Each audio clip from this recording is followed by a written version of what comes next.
Uy, Beshi! Oh, ano? Uy, napadaan ko si Simang. Saan ang pupunta yun? Magpapa-ultrasound daw. Ay, buti naman. Makakapagtambay ako dito habang wala siya. Magkwentuhan muna tayo. Oo nga, buti nga hindi sinamahan ni Papa. Saka yung biyanan kong hilaw, wala. Saan ba napunta? Andun nakikipag-tongit na naman Kaya Ano? pwede ka munang tumambay-tambay dito. Biyanan mo talaga panayan tong tapos pag natalo yan, sigurado ang bubugnot yan. Bakit pala hindi sinamahan ni Papa o si Simang? Hindi ko alam na, pero nalasing siya kagabi. Sumayat ka na naman. Hindi naman. Pero inihintay ko siya nga siya kagabi Inihintay ko siyang lumipat dun sa isang papa. Saan siya nagpunta. Malamang Papa, wala naman kayo dito kwarto. Yung kipi mo kinikilig na naman. Asa ka na naman. Alang, hindi naman. Pero parang ganun na din. Kasi nga, di ba, malaki na yung tiyan ni Simang. Ikaw talaga, Biba. Asa ka na naman. Alam mo, pag ikaw ang nabuntis, kawawa ka. Hindi ka ba nahihiya? Pinagchichismisan na kayo ng buong barangay, na si Papa daw dalawang asawa. Tapos magpapabuntis ka pa? Bakit ako mahihiya? Ako yung legal. Uy, katangahan mo talaga, Biba. Ano ba yung niluluto mo kasi? Yung ulam namin, sinigang na dinosaur. Kala ko naman sinigang na butiki. May kakain sana ako. Kasi mas malambot yung laman ng butiki kaysa sa dinosaur. Simang! Nasaan ka ba niyan? Ba? Ano yung asawa mo? Simang, ano ba? Wala siya Di ba nga nagpa-ultrasound siya? Ganun ba? Oo nga pala, kawawa naman yung mag-ina ko. Hindi ko man lang nasamahan. Yaw ka na naman. Maasa ka na rin kasi na ikaw yung mahal. Susundin ko na lang sila.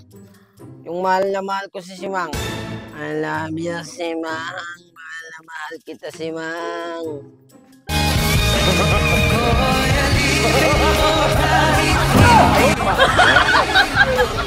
Ayan, turun ka muna. Para hindi kang yaw-yaw ng yaw-yaw.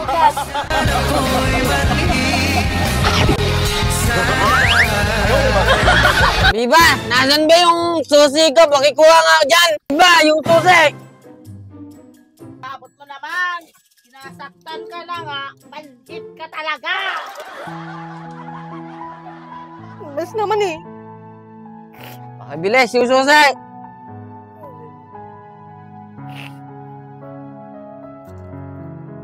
Ay, ano makita? Amin na! Ano ka ba? Baka makita tayo ni Simang sa yung nanay mo. Magalit pa. Anong magalit? Amin na nga! Yung susi! Para kang tanga, hindi na nga kita mahal. Pinagsisiksikan mo pa rin yung sarili mo. Ako pang nahihiya sa sarili ko. At saka sa mga kapitbahay, sinasabi nilang dalawa asawa ko, hindi naman na kita mahal. Kaya kung ako sa'yo, palayain mo na yung sarili mo. Ako, pinalaya na kita Hirap-hirap ng ganito, na maging gwapo, inahabol-habol ng mga babae.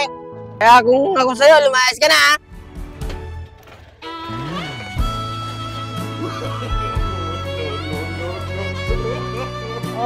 Diba? Iyak na naman. Iyak ka mo.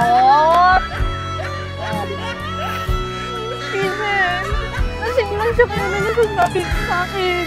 Alam ko pang mahal niya ako.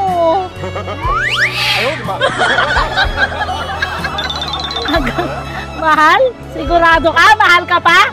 Ay, Diyos ka, Biba. Hanggang ngayon, umaasa ka pa rin at ikaw na lang ang nagmamahal. Ano? Ha? Hanggang kailan yan? Huwag kang magpakatanga, Biba. Luma!